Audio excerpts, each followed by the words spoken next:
Bonjour à toutes et à tous et bienvenue.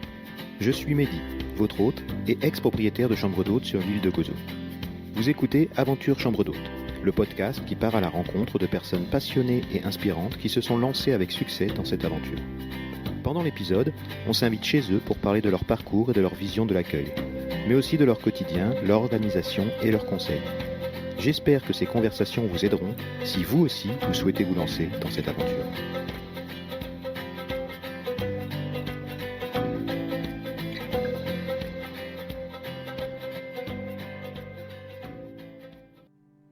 Hello les aventuriers, on espère que vous allez bien. On voudrait commencer par vous remercier pour vos écoutes sur les précédents épisodes. On tient à remercier tout particulièrement Amy qui nous a laissé un commentaire sur Apple Podcast. Elle a écouté le podcast en revenant d'un séjour en chambre d'hôte. Elle nous dit qu'elle aime beaucoup, que c'est génial de pouvoir écouter l'histoire de ceux qui se sont lancés et de nous entendre échanger sur nos expériences. C'est Amy Zapartka. Elle a un blog et un compte Instagram à son nom. Si vous ne la connaissez pas, allez jeter un œil. Elle découvre et elle nous fait découvrir plein de jolis lieux et surtout plein de maisons d'hôtes.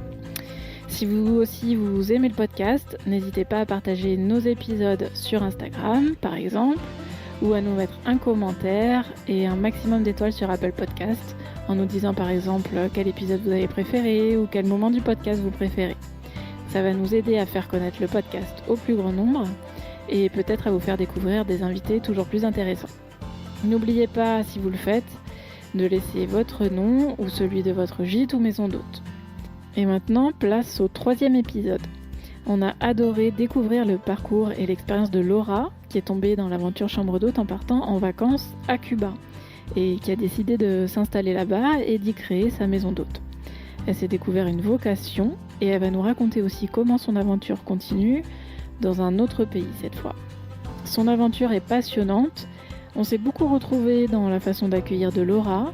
Par contre, vous verrez son quotidien et les challenges auxquels elle a fait face font relativiser en tant que propriétaire en France ou même en Europe. Cet épisode est aussi parsemé de bons conseils et son expérience est riche d'enseignements. On vous en dit pas plus, on vous laisse découvrir notre conversation, alors préparez votre passeport, on vous emmène à Cuba. Alors bonjour Laura, merci d'avoir accepté notre invitation. On est ravis de te recevoir pour cet épisode. Alors on a dû décaler d'1 heure car tu avais un petit cours d'italien, ça s'est bien passé ? Très très bien.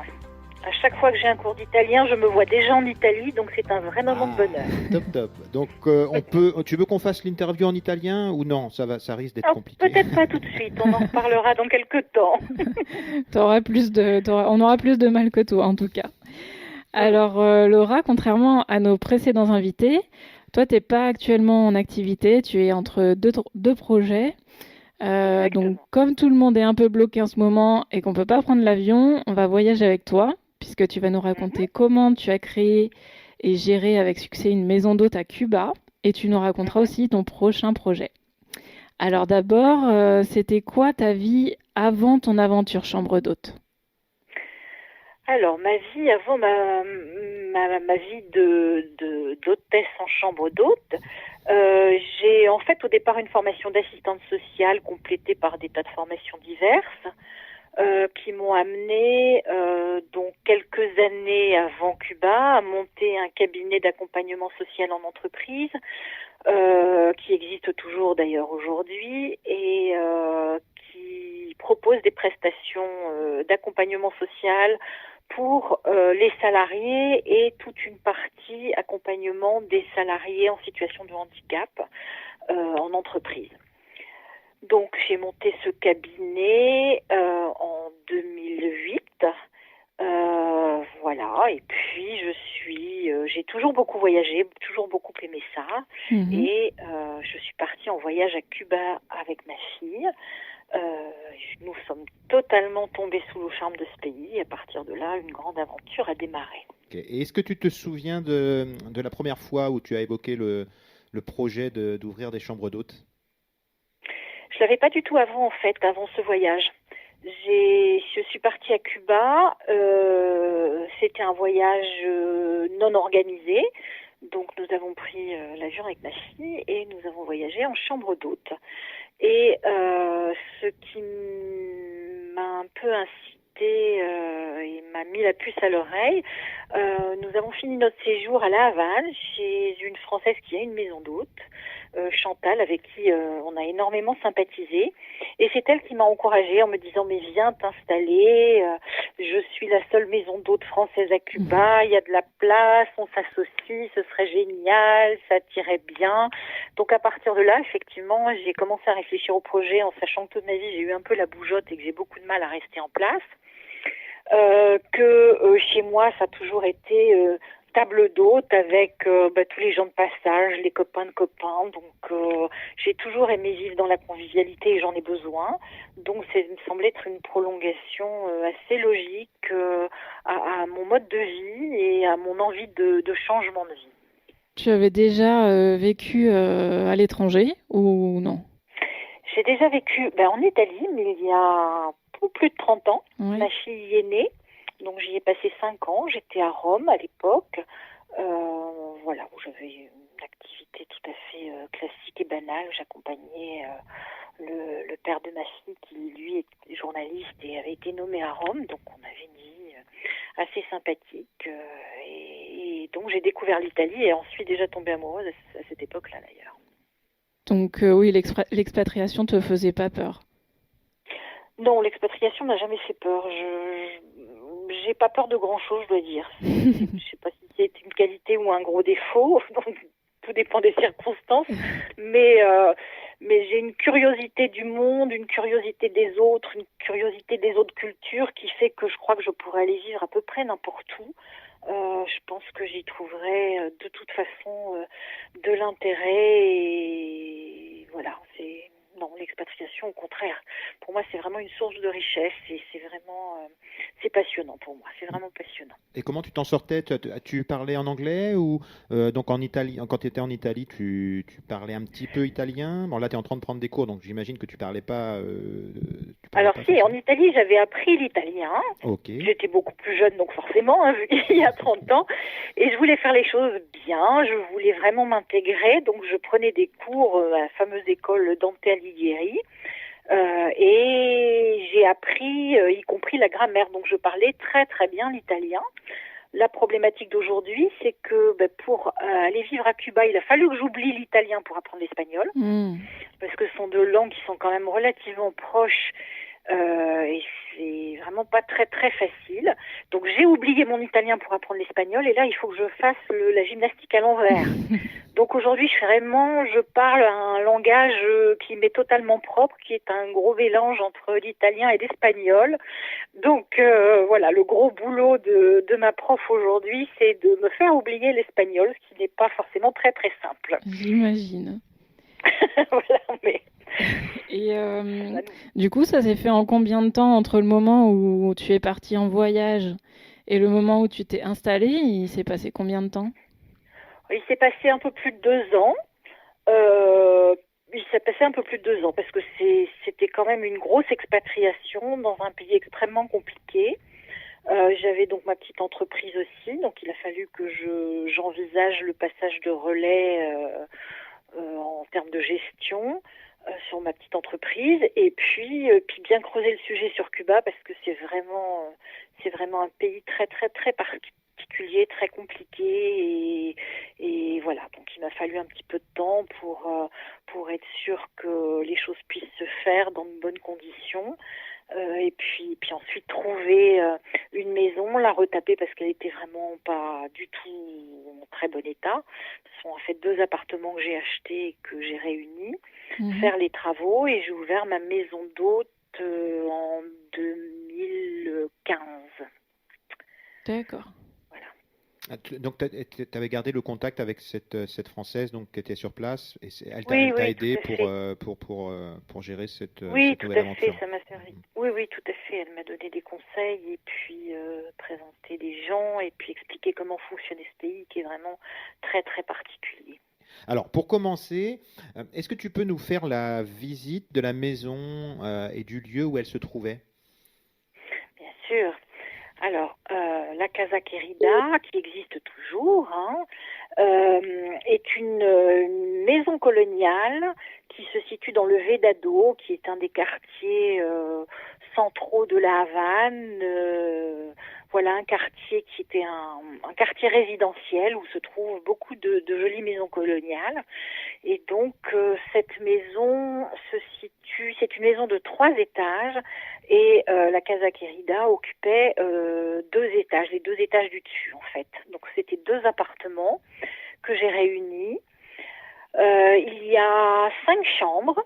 Un immense salon, une cuisine ouverte dans laquelle on préparait les repas, les petits déjeuners, et puis à l'étage une immense terrasse avec une vue sur tous les toits de la Havane et puis au loin la mer, et puis notre appartement en fait qui était mon appartement sur la terrasse là où je logeais. Toutes les chambres possédaient une salle de bain? Toutes les chambres possédaient une salle de bain, oui, bien sûr. Elles sont situées sur un petit patio avec de la verdure. Et voilà, donc oui, salle de bain dans chaque chambre. Et puis tout le confort nécessaire, climatisation. Voilà. Bon, ça y est, on y est là. On est sur la terrasse, posé au soleil. Combien de guests tu pouvais recevoir? Combien de personnes maximum? 10 personnes. 10 personnes. C'est légalement ce qu'on doit faire là-bas ou il n'y a pas réellement de règles, on fait un petit peu ce qu'on veut? Légalement, c'est 5 chambres maximum. 5 chambres maximum. Et pour le prix des chambres, pour nous donner une idée un petit peu, bon, j'imagine que de toute façon, c'est pas le même niveau de vie qu'en France, mais pour le prix des chambres? On était sur 80 à 90 euros, 80 à 90 euros en fonction de la saison, petit déjeuner inclus, voilà. Morito de bienvenue offert et puis maison. donc possibilité. Pardon? Morito maison. Morito maison, bien sûr.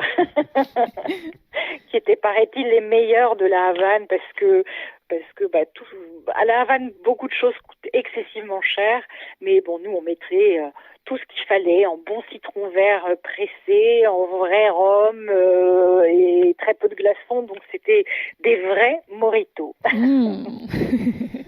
Voilà. Et par rapport à ta saison, comment ça s'organisait ton année? Est-ce qu'il y avait une saison pleine ou une saison creuse? Alors, Cuba, ça fait partie des destinations plutôt d'hiver, en fait. Les gens vont chercher le soleil. Donc, on commence une saison sérieuse à partir de Noël, qui s'étend jusqu'au mois d'avril. Ensuite, ça se calme jusqu'à l'été. Juillet, août, on a un peu de monde. Et ensuite, donc, ça se recalme jusqu'à décembre. Donc, c'était une activité relativement saisonnière malgré tout. Ouais. Et tes guests, ils venaient d'où? C'était beaucoup de Français ou? Oui, énormément de Français parce que j'étais répertoriée, je faisais partie des circuits organisés par Voyageurs du Monde, par Nomade, par quelques agences françaises. Donc, par ce biais-là, j'avais principalement des Français. Je faisais un tout petit peu de Airbnb aussi en annexe. Et puis après, le bouche à oreille a énormément bien fonctionné. Donc, voilà. Par le Airbnb, j'avais une population plus internationale. Mais autrement, bien sûr, beaucoup de Français par l'intermédiaire des agences de voyage. Voilà, Novella Cuba et toutes ces structures avec qui je travaillais. D'accord. Donc, tu fermais officiellement pendant un moment dans l'année? Non, j'ai jamais fermé. Non, je restais ouverte à tous les possibles. Ouais.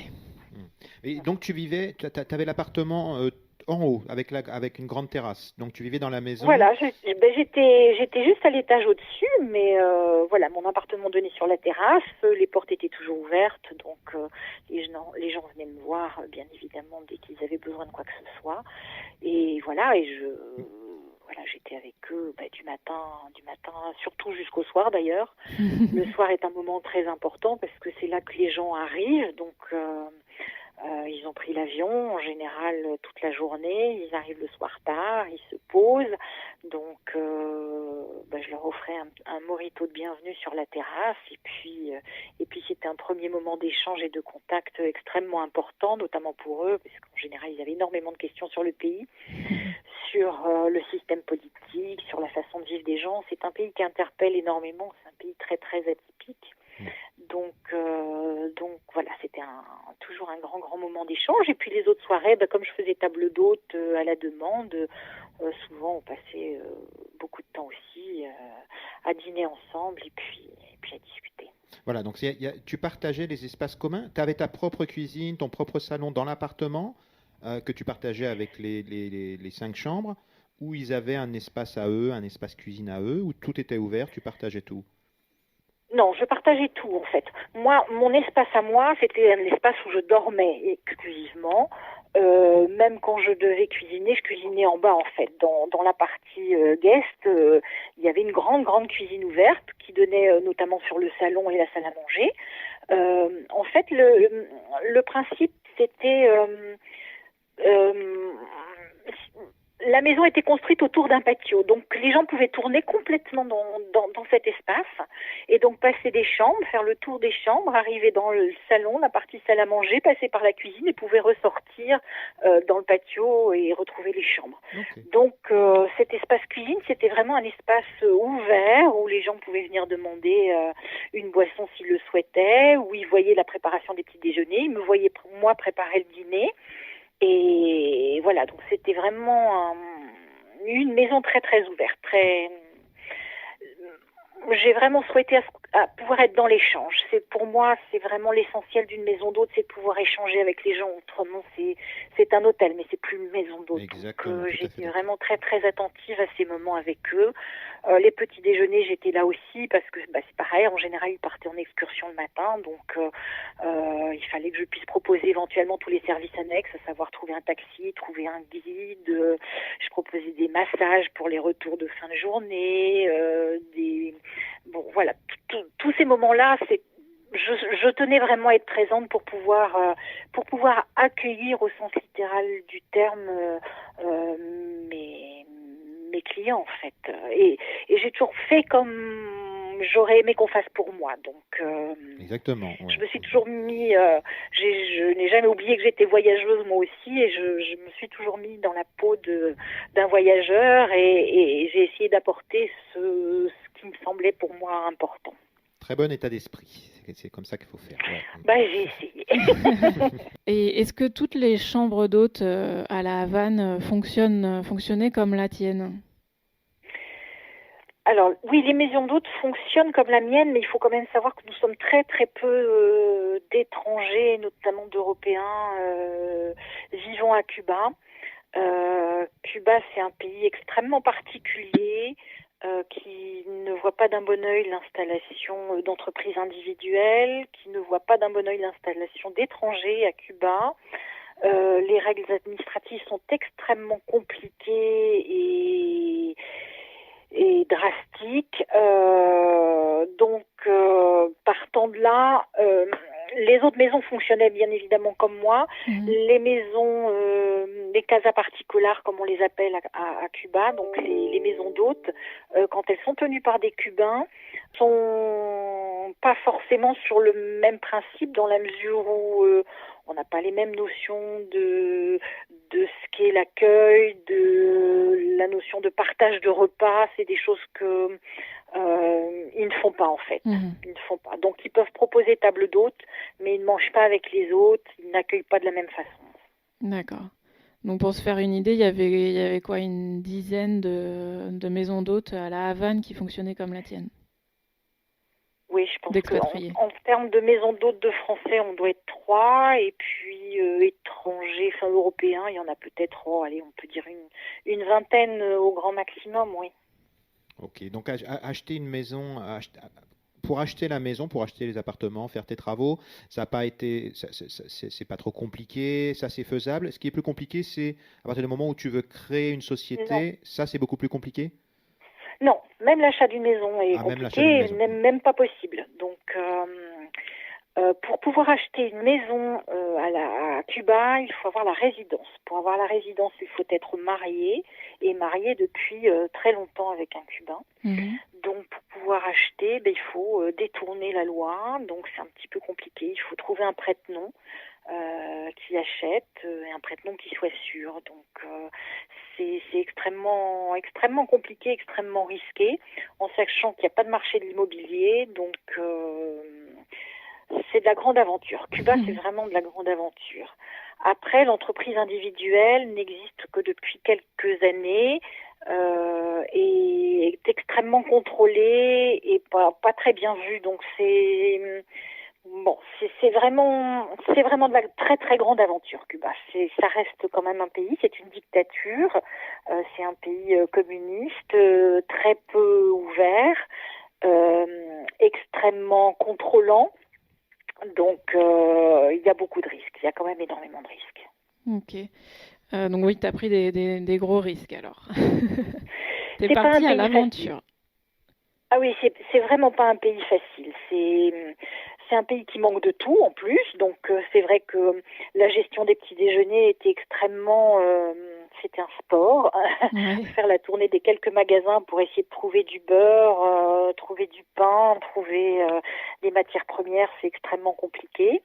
D'un point de vue légal, on a des contrôles sans arrêt qui sont extrêmement anxiogènes.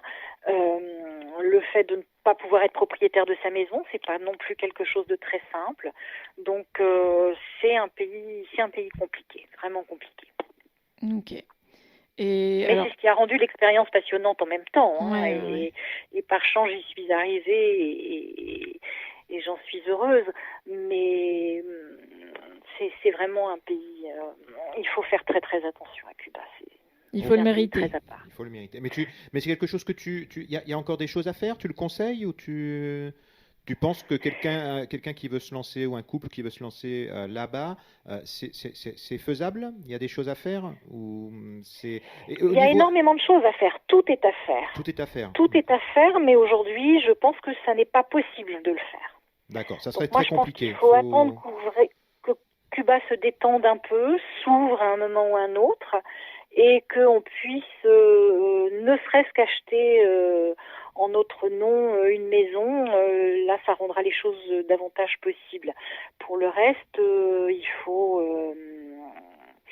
vraiment prendre d'énormes précautions et je crois que je ne recommanderais pas Cuba aujourd'hui. C'est vraiment extrêmement risqué. C'est risqué à tout point de vue. Économiquement, c'est un pays qui va extrêmement mal, bien plus mal que quand j'y étais. Donc aujourd'hui, il y a des besoins en denrées de première nécessité énormes. La santé est un vrai problème. Beaucoup de sujets sont assez dramatiques et bon, aujourd'hui, non, je ne recommanderais pas du tout Cuba. Tu avais été accompagné par, je sais pas, par un avocat sur place ou quelque chose comme ça pour... Non, ça ne fonctionne pas comme chez nous, donc non, ça non, ça c'est pas envisageable. D'accord. Bon, c'est bien de savoir. Non, mais c'est bien de savoir que oui, c'est Cuba, pas forcément la bonne destination aujourd'hui. Il y a des choses à faire dans le futur. Ça ne pourra que s'améliorer, mais voilà, c'est pas pour. Tu ne conseilles pas à partir aujourd'hui. Voilà, il faut accepter de gros risques, c'est-à-dire une association avec un Cubain ou quelqu'un qui a la possibilité de résider là-bas, mais c'est vraiment des risques à mesurer. Alors, quand tu parles de risque, tu parles de risque financier, des choses comme ça. Mais est-ce que tu t'es senti en insécurité là-bas? Est-ce que tu t'es senti... Non, pas du tout. Pas du tout. Non, d'accord. Pas du tout. C'est vraiment risque financier. Hein. Ça n'a rien à voir avec avec le financier et risque. Voilà, le risque, c'est d'avoir sa propriété confisquée. Ça, c'est un sport national. Hein. Donc, quand on ne respecte pas les lois, les maisons sont confisquées. On est mis dans l'avion, renvoyé en France et la maison est confisquée. Voilà. Non, pour le reste, non, je me suis jamais sentie en insécurité, mais je ne me suis jamais sentie en sécurité totale non plus. Okay. C'est-à-dire que la résidence ne m'a jamais été accordée, donc j'étais toujours un peu borderline au niveau de la loi. Je la respectais bien évidemment, mais je n'ai jamais eu la possibilité d'être totalement sereine et d'être régularisée à Cuba. Donc la situation était toujours un peu tendue en fait. D'accord.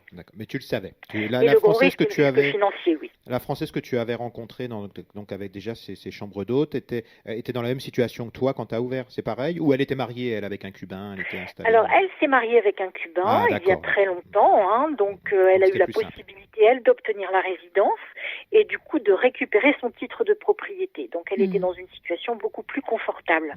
Mais bon, Voilà, Donc on peut, mais il faut trouver un Cubain ou une Cubaine sur place. C'est ça en fait. Voilà, et ça c'est un peu risqué, je dois dire. Ah, c'est risqué aussi, d'accord. Bon. Ah oui, ça c'est risqué. Un des sports nationaux à Cuba est de trouver bien évidemment un Européen qui améliorera la situation, ce qui peut tout à fait se concevoir quand on vit dans un pays où il y a énormément de besoins et de misère. Oui. On rêve à une vie meilleure, mais voilà, ça fait partie des risques à mesurer très très fortement. Il faut décidément avoir le goût du risque. Il faut avoir oui, Cuba c'est vraiment le goût du risque quand même. Alors c'est un charme fou, c'est un pays magnifique, extraordinaire. Voilà, avec un charme incroyable, une histoire incroyable, une architecture de folie, des gens extrêmement joyeux, extrêmement gentils, mais 3 petits points et on y met ce qu'on veut derrière. Bon, c'est bien, on a bien fait le tour, en tout cas. Voilà. Pour ceux qui nous écoutent et qui veulent se lancer, ils sont prévenus. Ils sont prévenus. Voilà, il faut le goût de l'aventure, mais le charme est là. Okay. Donc, on va se recentrer sur donc on va retourner dans la maison. On est parti dans les rues de Cuba. Là, on va rentrer dans la maison. Et donc, comment s'organisaient tes journées? Tu avais de l'aide au quotidien pour certaines tâches? Oui. Alors, un des avantages de Cuba, quand même, c'est que l'immobilier n'est pas très cher et que il est tout à fait possible d'avoir du personnel. Donc, j'ai été aidée en effet pour la préparation des petits déjeuners le matin, qui se passait très très tôt parce que les gens arrivent avec un décalage horaire en fait de 6 heures, donc attendre jusqu'à 7 heures du matin le premier petit déjeuner alors que les gens sont déjà debout depuis quelques heures, c'est un petit peu compliqué. Et puis sur le ménage et l'entretien de la maison. Voilà, mais ça fait partie aussi des sujets, c'est que trouver du personnel prêt à travailler, à venir travailler, c'est un peu compliqué aussi à Cuba en fait. Mais bon, j'avais fini par trouver une équipe au bout de 3 ans, j'ai fini par trouver une équipe enfin stable, motivée et charmante, mais ça fait partie des très nombreux sujets un peu compliqués à gérer aussi. Donc, comment ça s'organisait concrètement une journée type? C'est quoi? Le petit déjeuner commence à quelle heure? Bon, j'avais une employée qui était là en général le matin très tôt pour préparer le petit déjeuner. Moi, je descendais en général vers 8 heures au moment du petit déjeuner pour faire le tour des tables. Donc, l'organisation de la maison faisait que donc il y avait une grande salle à manger avec soit des tables de 2 personnes, vu que les chambres étaient en fait pour 2 personnes, plus une immense table. Et donc les gens choisissaient soit de prendre leur petit déjeuner à 2, en couple, soit de se mélanger sur la grande table. Ah, c'est bien, donc, ça résout le dilemme de est-ce qu'on propose une grande table ou plusieurs petites tables. Ça résout le dilemme de savoir si on propose plusieurs petites tables ou une grande table. Du coup, là, ils ont le choix, c'est parfait. Oui, parce que je pense que tous les gens n'ont pas forcément envie de communiquer le matin au petit déjeuner. Ouais. Moi, j'adore, mais c'est pas le cas de tout le monde. Donc, il y avait des petits recoins, voilà, avec des tables de 2, et puis au milieu une grande table, et puis on disposait. Donc, le petit déjeuner était servi. Donc, on disposait la vaisselle du petit déjeuner sur les tables individuelles et sur la grande table, et chacun s'organisait comme il le souhaitait. Voilà, donc moi je descendais à ce moment-là pour m'assurer que la journée s'organisait bien, savoir s'ils avaient des besoins particuliers, comme je vous le disais, en termes de taxi, en termes de bonnes adresses de restaurants. C'est là que les gens me disaient s'ils souhaitaient dîner le soir ou pas. Voilà. Ensuite, quand c'était des clients qui étaient orientés par des agences, quelquefois, donc les guides venaient les chercher, faisaient un débriefing avec eux à la maison de leur journée. Ensuite, les gens partaient en général toute la journée et puis revenaient éventuellement au milieu d'après-midi pour se mettre sur la terrasse au soleil, voilà, boire un mojito, éventuellement dîner à la maison, boire un deuxième mojito et puis éventuellement Je les orientais dans les restaurants alentours parce qu'on avait quelques bons restaurants pas très loin de la maison. Et voilà comment se passait une journée. Moi, entre-temps, une fois les gens partis, le gros de mon travail, c'était de trouver le ravitaillement et tout ce dont on avait besoin pour la maison. Et ça pouvait me prendre un temps infini. Ouais. Donc, on s'appelait en général entre propriétaires, les trois Français, propriétaires de maisons d'hôtes, en se disant que dans tel magasin on avait trouvé de la lessive, que dans tel autre il y avait du beurre, que dans tel autre il y avait du lait, et puis il y avait vraiment une grande solidarité. On achetait les uns pour les autres dès que des produits arrivaient, et puis voilà. Donc tout ça me prenait quand même pas mal de temps. Plus l'entretien de la maison, plus le temps passé avec les gens, c'est aussi extrêmement important. Ok. Et pour revenir sur la table d'hôte, donc le matin, les gens te disaient s'ils voulaient manger ou pas. Comment tu fonctionnais? Tu avais un menu tous les jours qui changeait, ou tu savais pas à l'avance ce que tu allais faire? Les gens disaient on va manger, mais ils savaient pas ce qu'ils allaient manger. Est-ce que tu avais un minimum de personnes? Non. Alors le problème de Cuba, comme je vous le disais, c'est qu'il y a un problème de ravitaillement alimentaire qui est extrêmement important. Donc on n'a pas une grande diversité de produits. Donc c'était un petit peu compliqué. La chance est que nous avons des langoustes absolument sublimes à Cuba et que beaucoup de gens souhaitaient manger de la langouste. Ah oui, tu m'étonnes. Donc généralement, ce qu'ils me demandaient, c'était de la langouste. Donc je faisais en général grillé avec une petite sauce type un peu vierge, avec deux types d'accompagnements différents. Éventuellement je les proposais déjà avec un petit air d'Italie. Je faisais une pasta à la langouste. Je proposais, il y avait toujours un choix, donc éventuellement langouste, éventuellement du poisson si j'en avais trouvé, et deux types de viande, poulet ou porc, vu qu'il n'y a que ça là-bas, que je cuisinais un peu différemment en fonction de la journée. Donc il me précisait ce qu'il souhaitait plutôt manger, et en fonction de ça, j'organisais mon menu. D'accord. Un menu que tu faisais à combien? Je faisais le menu à 25 €, entrée, plat, dessert, Okay. Et un mojito en apéritif. Et un mojito. Un mojito. Le petit rhum quand ils étaient sympas à la fin du repas. Et il y avait des vins? Il y a du vin Pardon? local? Ils font du vin local?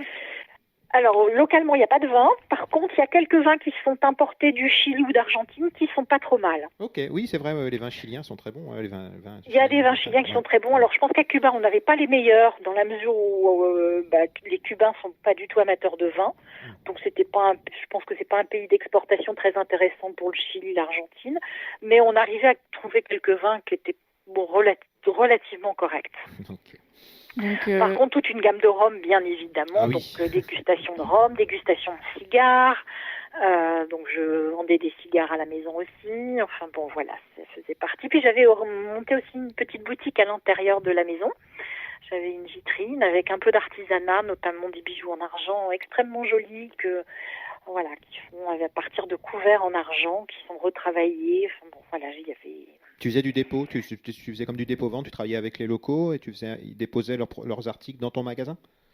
Voilà, ouais. Tout à fait. Parfait. Donc tes journées étaient bien chargées là du matin jusqu'au soir. Est-ce que tu trouvais du temps pour toi et comment tu le trouvais? Non, j'avais assez peu de temps pour moi, mais ça ne m'a jamais pesé, je dois dire. Ça ne m'a jamais pesé parce que non, je sais pas, ça m'a pas beaucoup pesé parce que je crois aussi que c'était relativement, comme je vous le disais, saisonnier. Donc il y avait aussi des périodes plus creuses, donc plus tranquilles. Donc à ce moment-là, le temps pour moi, je pouvais le trouver. Donc j'arrivais à rentrer en France quand même 2 semaines ou 3 semaines, 2 fois par an, quand il y avait personne à la maison. Donc oui, tu avais des périodes. Non, ça m'a jamais pesé. Plus calme où tu avais plus de temps pour toi. Oui. Bah oui, printemps et surtout l'automne sont des moments très calmes, donc surtout l'automne, donc là je rentrais éventuellement et c'est des moments où je soufflais. Mais non, ça m'a jamais vraiment pesé, mais moi, j'aime vraiment énormément le contact avec les gens.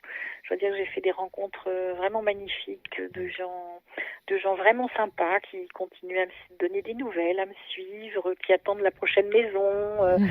Non, j'ai vraiment, vraiment aimé ça. C'est J'ai chouette, de toute vraiment façon, beaucoup aimé. c'est ce qui reflète la plupart du temps quand on discute avec les gens qui font ce type d'activité. Voilà, c'est le contact qu'on recherche. Si on n'aime pas le Ah oui, contact, on n'ouvre pas des chambres d'hôtes et voilà, c'est le clair. plus C'est important. clair parce que c'est effectivement énormément de temps, énormément d'énergie avec l'envie de faire bien, donc beaucoup d'énergie, oui, beaucoup d'énergie. Ok, alors on va essayer une nouvelle rubrique avec toi.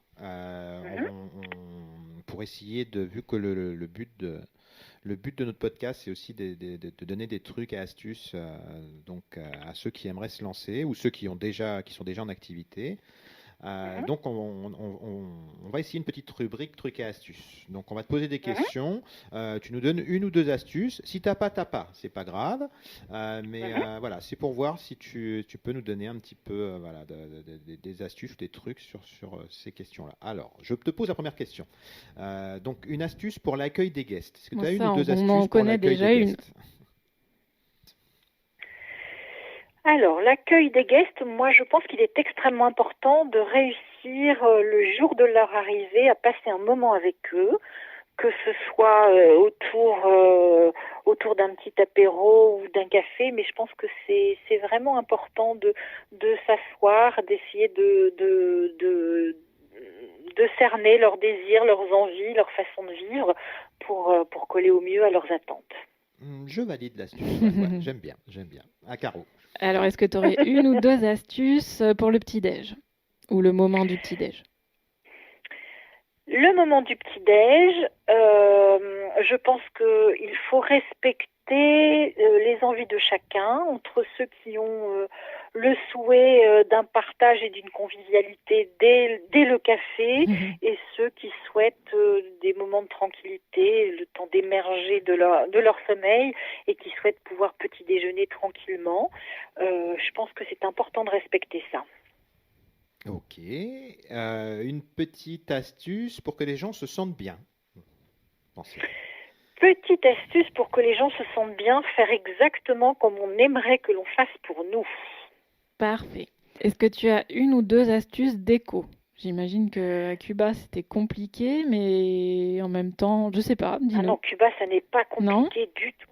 D'accord. Cuba, ça a été une merveille en termes de décoration. Il y a eu une richesse, notamment dans les années 20 avec les Espagnols qui étaient présents à Cuba, enfin, jusque dans les années 1900. Il y a une variété de meubles d'époque absolument phénoménale. Une vaisselle absolument incroyable de raffinement avec du baccarat, avec du cristal, avec de l'argenterie, avec énormément de choses. Donc moi, l'astuce, c'est pas vraiment une astuce, mais à Cuba, j'ai vraiment mélangé les styles et les époques pour représenter un petit peu tout ce qu'il était possible de trouver en termes de décoration et d'art de vivre en fait. Je pense qu'en Italie, je pense que je serais en pleine campagne et que du coup ma décoration sera beaucoup plus tournée vers des matériaux bruts, vers des matériaux qui rappellent la nature. Je pense que si je devais donner une astuce déco, c'est essayer de coller à l'environnement sans que ce soit complètement décalé, parce qu'autrement, je pense que ça perd en authenticité et en charme. On est d'accord. Une petite astuce ou deux pour le linge de lit, le linge de maison, la literie, le linge de lit et la literie. Une petite astuce ou deux. Je pense que ce sont des points extrêmement importants. Les gens sont extrêmement sensibles à la laiterie comme on pourrait l'être nous-mêmes d'ailleurs. Donc il faut vraiment impérativement avoir une très bonne literie. Il faut, je pense, être très attentif aussi aussi à l'hygiène, c'est-à-dire à changer régulièrement les draps. À Cuba, ça s'est posé parce que c'est un pays chaud, donc forcément, on peut pas laisser les draps plusieurs jours, donc on changeait les draps tous les jours, au pire tous les 2 jours. Voilà, et je pense qu'il faut rester sur des choses assez neutres aussi. Mais bon, après, assez neutre à quel niveau? Au niveau des couleurs, de la décoration, il faut rester sur des choses, je pense, assez simples. D'accord. Ok. Est-ce que tu aurais 1 ou 2 astuces pour le ménage? Alors, c'est une grande partie du travail des propriétaires de chambres d'hôtes. Est-ce que toi, tu as 1 ou 2 astuces, un produit miracle ou autre chose? Non, produit miracle, à Cuba, il n'y avait aucun produit miracle. J'imagine. Du coup, à grande eau. Donc, non. Il faut être, bien évidemment, mais ça, c'est une évidence, être extrêmement soigneux et attentif au moindre recoin. Mais non, j'ai pas d'astuce particulière à ce sujet-là. D'accord. Ok. Le ménage,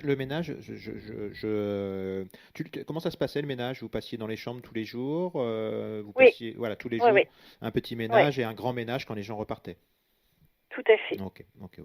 Exactement. Tous les jours, on passait pour refaire les lits, pour vider les poubelles des salles de bain, donner un coup dans la salle de bain, un coup par terre. Pas forcément davantage parce que les gens n'aiment pas qu'on touche à leurs affaires, donc on déplaçait rien, donc c'était vraiment, comme vous le disiez, un petit ménage, en tout cas plus approfondi dans la salle de bain, bien évidemment, et puis très très grand ménage entre deux. Entre deux, ouais.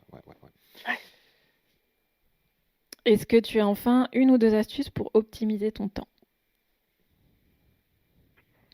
Pour optimiser mon temps? Oui, dans ta journée au quotidien.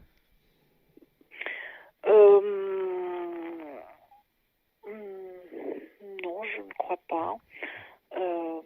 Se fixer certaines tâches, certains jours pour éviter, pour rythmer un peu la semaine et avoir des repères. Planifier, se faire un planning, quoi. Essayer de se faire un planning en disant que tel jour on est plutôt orienté en l'occurrence j'avais une terrasse, mais là j'aurais un grand jardin, donc être plutôt sur l'entretien du jardin ou de la terrasse, tel jour, c'est ça, rythmer un peu l'organisation des tâches pour que ça soit un peu plus structuré et que ça parte pas dans tous les sens. Oui, c'est ce qu'on avait, nous, dans la maison. Caroline m'avait laissé une liste avec le lundi. J'avais chaque jour. Caroline. Oui, bravo, Caroline. Et puis moi, je partais travailler. Caroline partait travailler. Alors, en tout cas, merci pour les petites astuces. Ouais. De rien. Qu'est-ce qui, à ton avis, a fait ta réussite? Quelle a été ta recette magique pour que ça fonctionne? Ma recette magique, je pense que c'était d'avoir une jolie maison qui était typiquement une belle maison coloniale où j'avais gardé les carreaux de ciment, qui représentait vraiment l'esprit de la Havane comme on pouvait l'imaginer. Et puis je pense mon accueil, parce que j'ai vraiment passé beaucoup de temps et donné le meilleur de moi-même, notamment dans cette partie-là qui est l'accueil des autres, à avoir à régler aussi des situations quelquefois problématiques, de gens qui avaient eu des déconvenues avec de l'argent volé, avec des taxis qui ne se sont pas bien comportés. Donc j'ai vraiment, je ne fais pas qu'accueillir les gens, je donne tout ce dont ils ont besoin quand ils sont là, en fait. Vraiment, je fais comme pour moi. Et ça, je pense que les gens s'en sont rendus compte. Et j'ai fait les choses avec sincérité. Je fais les choses avec sincérité. Je pense que ça, c'est important.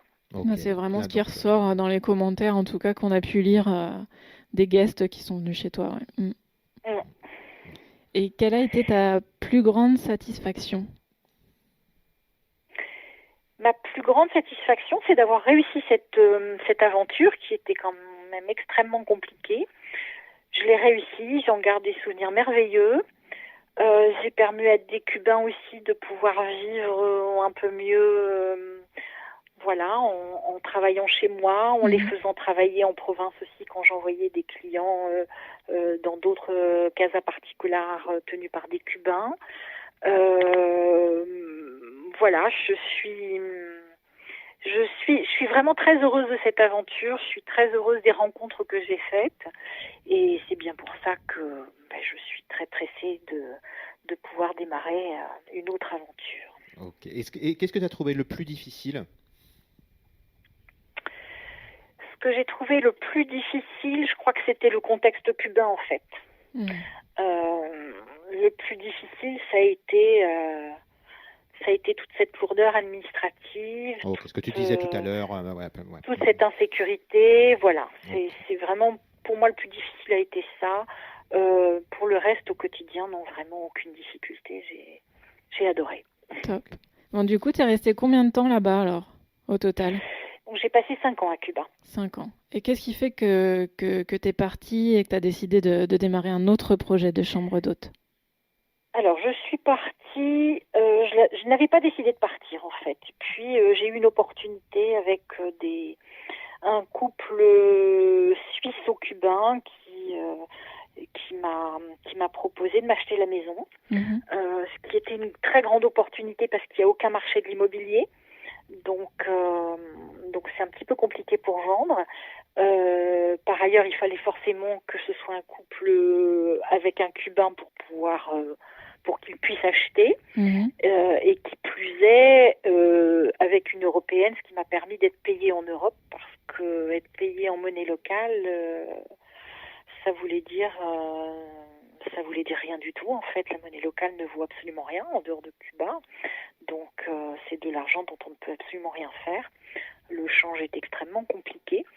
Donc c'était une très très belle opportunité à un moment où Cuba économiquement commençait vraiment à plonger et à aller mal. Donc j'ai réfléchi.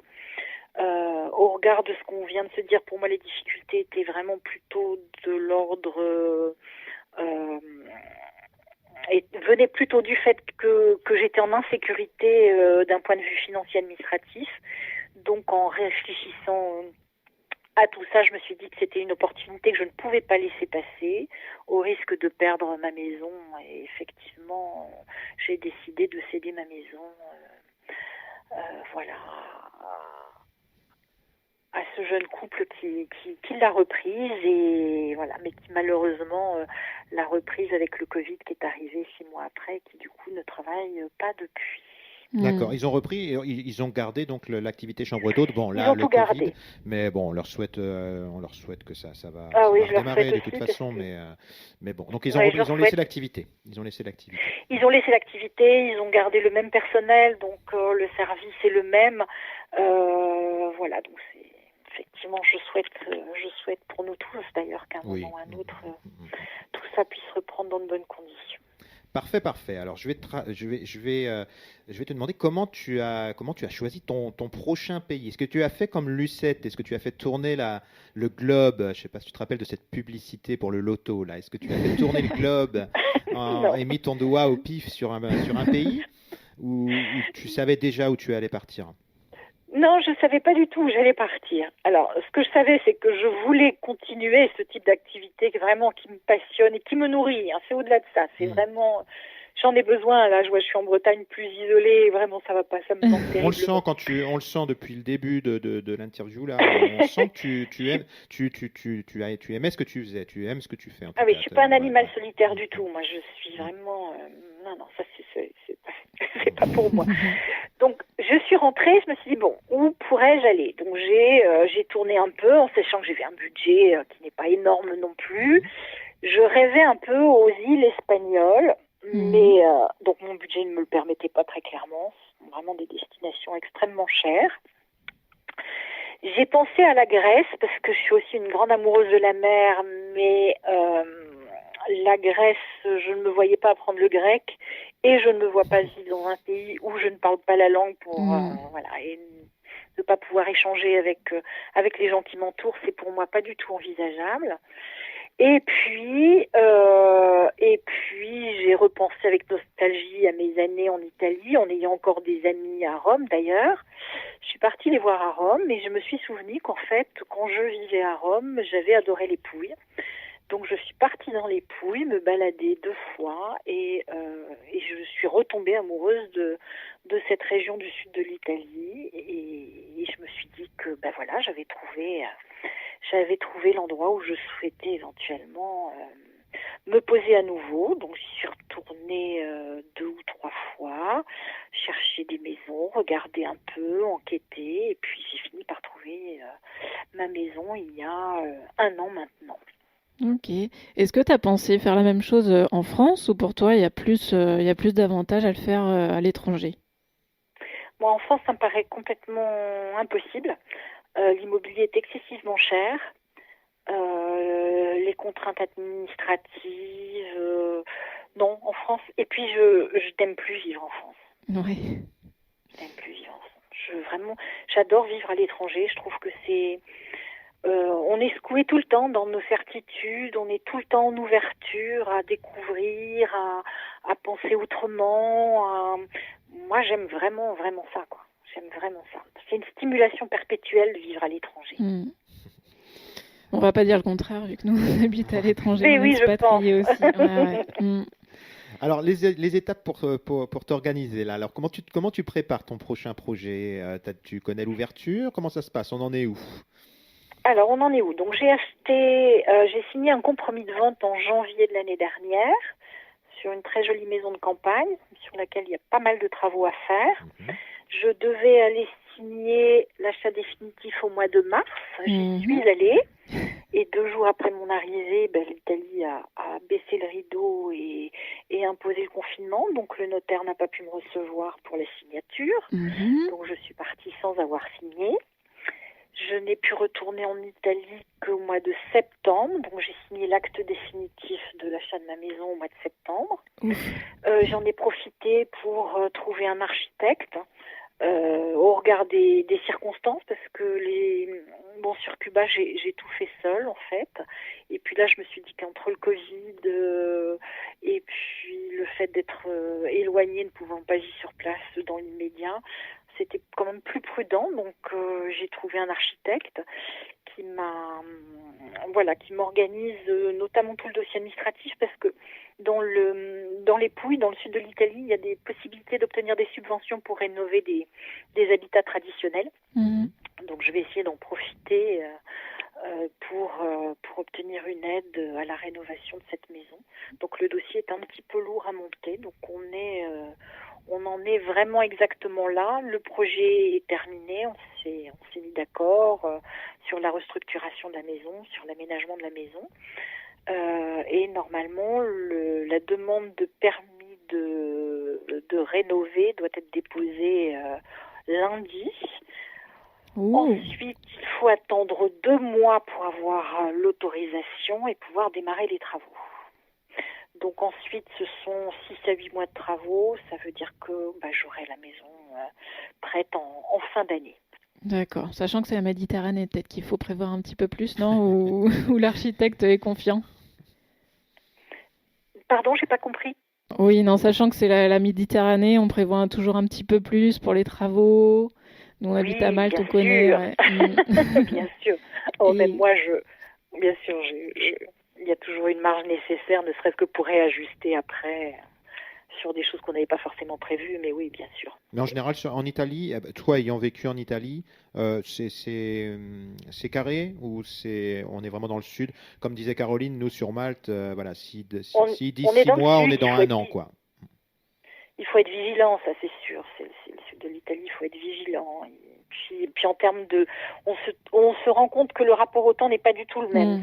D'accord, c'était ça ma question. C'est vraiment est-ce qu'on peut multiplier par 2 ou est-ce que j'exagère? Nous sur Malte, on peut multiplier par 2. C'est vraiment sans souci. Ah oui, à ce point-là. Quand ils disent 6, ça sera 12. Je vous en reparlerai en fin d'année. J'espère bien que non. En tout cas, je suis assez tenace, donc je ne lâche pas. Je harcèle s'il le faut. Okay.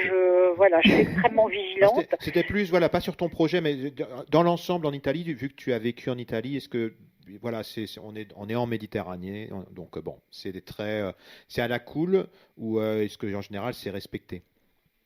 C'était plus ça ma question en fait. Moi, je voudrais savoir à quoi elle ressemble ta prochaine maison et puis qu'est-ce que tu veux en faire.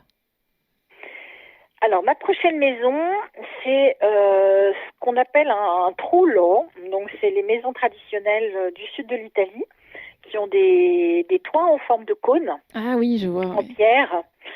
Donc, il y a une partie de la maison qui est comme ça. En fait, c'est une grande propriété sur laquelle il y a 3 bâtiments. Mhm. Un bâtiment important dans lequel je vais faire une partie. En fait, je vais répartir la maison d'hôte en petits appartements, en fait, en petites maisons, en petites unités que je vais louer. D'accord. Donc, une partie du bâtiment principal sera une unité, et je vais en faire une unité à louer pour une famille de 4 personnes. Mhm. L'autre partie sera ma partie à moi. Au milieu, il y a une espèce de place que je vais aménager, qui sera la place de convivialité. En face, il y a un autre petit bâtiment qui sera donc une unité pour 2 à 3 personnes. En bas de la propriété, j'ai ce qu'ils appellent l'église, qui était une petite église de campagne, qui ressemble pas vraiment à une église, mais c'est un joli petit bâtiment tout en pierre où les paysans se mariaient.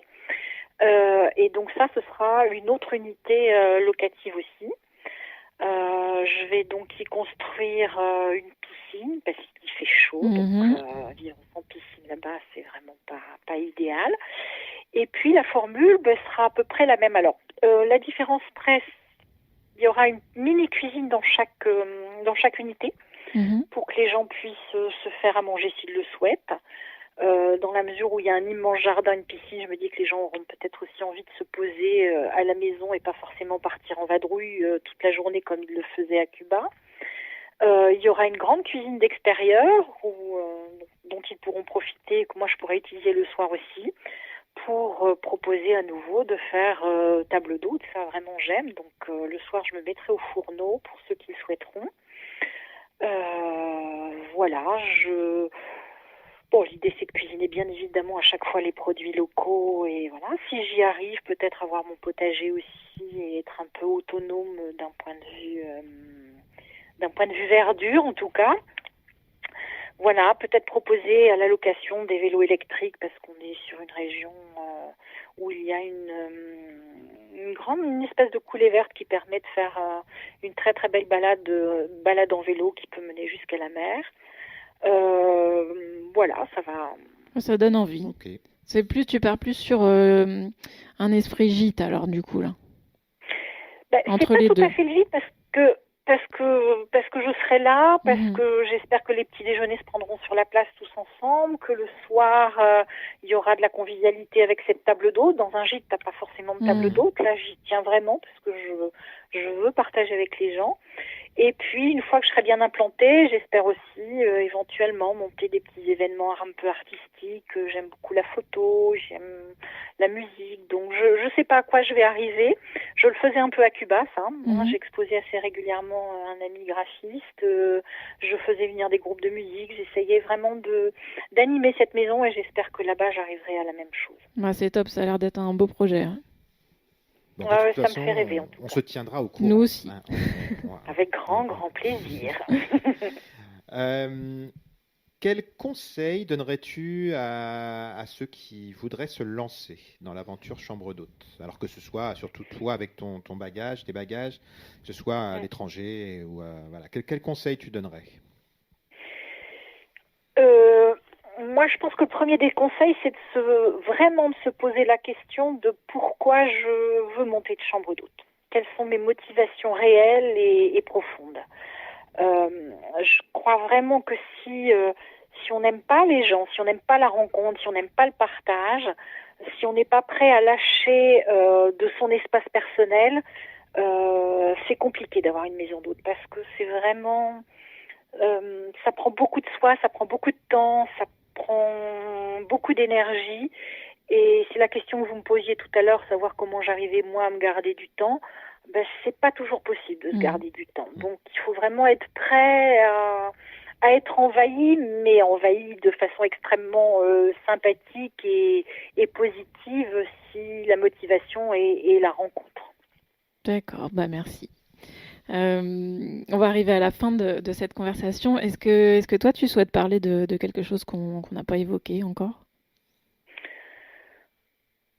Non, moi je tenais à vous remercier parce que je trouve que votre initiative, elle est vraiment sympathique parce que créer un réseau comme ça de gens qui peuvent donner des conseils à ceux qui souhaitent entreprendre. Moi, j'aurais bien aimé l'avoir au moment où je me suis lancée, mais je pense que c'est vraiment une belle idée de pouvoir être à disposition de ceux qui ont envie pour des conseils pratiques sur des partages d'expériences. C'est vraiment super. Ça nous fait plaisir, et puis on le fait pour nous aussi, parce que nous, on cherche. Et Ah donc, oui. on prend plein d'astuces, on écoute les gens, et voilà. Et on a adoré faire ça, et moi, je suis pressé. T'entendre parler, ça m'a donné envie. Ça donne envie, en tout cas. Moi, je sais que j'adorais ce que je faisais. J'adore les gens, j'adorais rencontrer les gens. Et c'est pour ça qu'on le fait. J'ai rempli ma vie comme ça. Puis je remplis ma vie comme ça. Vraiment, moi, c'est ce qui me rend heureuse. Donc, c'est vraiment la question qu'il faut se poser. C'est vraiment savoir pourquoi est-ce que je veux. Et puis après, il y a des choix géographiques. Est-ce que j'ai besoin de la mer? Est-ce que j'ai besoin du soleil? Est-ce que j'aime la campagne? Est-ce que c'est plutôt la ville? Après, ce sont des questions extrêmement pratiques qui arrivent aussi et qui sont importantes pour savoir où se localiser. Mais je pense qu'il faut traîner, il faut bouger, et puis il faut sentir les endroits et se dire, là, je pense que je pourrais être heureuse. Dans le peu de rapports que j'ai eu avec les gens en voyageant, si le rapport m'a été doux et agréable, c'est peut-être un endroit où je pourrais me poser. Il faut aller fouiller. En vrai, c'est compliqué. Faut être très ouvert, en fait. C'est compliqué aussi de partir dans un endroit, d'aller en vacances, parce qu'on sait très bien que c'est pas pareil quand tu es en vacances et puis quand tu décides de vivre dans un endroit. C'est ça qui est compliqué aussi. C'est pas la même chose, mais je trouve qu'en allant dans les marchés, en côtoyant les commerçants, en côtoyant un minimum les gens du coin, on se rend compte de quel type de rapport on pourrait déjà envisager avec eux. Tu veux dire pendant tes vacances? Quand tu pars en vacances, tu peux, c'est vrai que c'est intéressant comme démarche. Si t'es pas forcément en position d'être vacancier, tu peux aussi chercher du contact avec la population locale, et dans ce cadre-là, tu te rends compte un petit peu de ce qui se joue et voir. Moi, je sens assez facilement les endroits où je me sens bien et les endroits où je me sens pas bien. Donc, par contre, là, il faut écouter un petit peu ça. Et puis après, il y a des éliminations naturelles qui se font pour des raisons financières, pour des raisons économiques, pour des raisons géographiques, pour 50 000 raisons. Mais déjà, au moins, sentir des endroits qui nous parlent, en fait, qui nous font du bien. Et ça se sent. Si on s'écoute un peu, ça se sent. C'est une belle astuce, ça. C'est un beau truc. Moi, je lui dis, mais il m'écoute pas. On sait bien s'il t'écoute.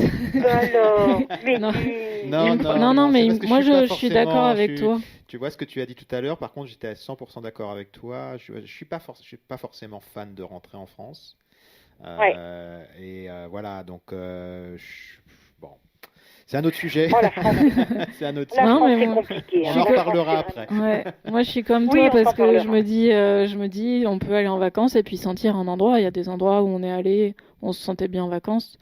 Et puis, on savait très bien que par contre, pour y vivre, c'était pas pareil. Mais oui, il y a des endroits où tu sais que tu seras bien. Il y a des endroits qui te parlent. Oui, où tu te dis, là, je resterai bien davantage parce qu'il y a des tas de choses qui t'intéressent. La culture, la façon d'être des gens, des tas de choses qui font écho et qui font que tu te sens bien, en fait.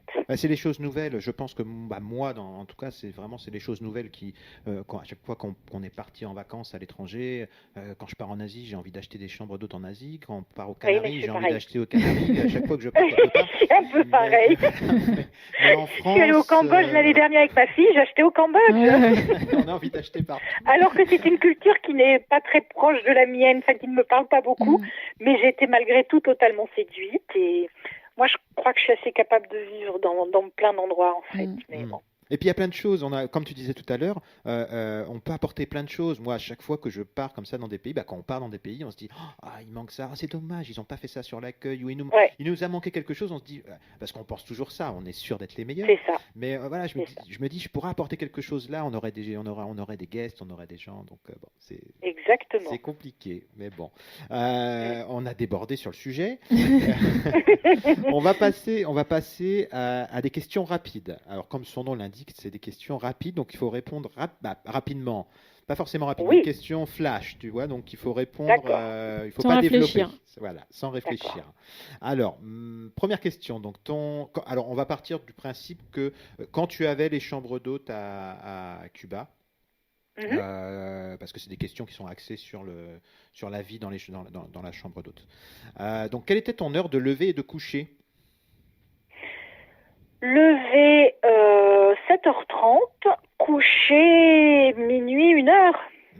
Ok. Arrivée des avions tardives. Ah oui. Ouais. Ta spécialité du petit-déj. Alors, ça peut être pour Casa Querida, mais tu peux peut-être nous dire ce que tu vas faire comme spécialité dans ton prochain projet. Spécialité, pas vraiment spécialité, mais très axée fruits frais, jus de fruits frais, confiture maison, très bon pain. Voilà. Ok.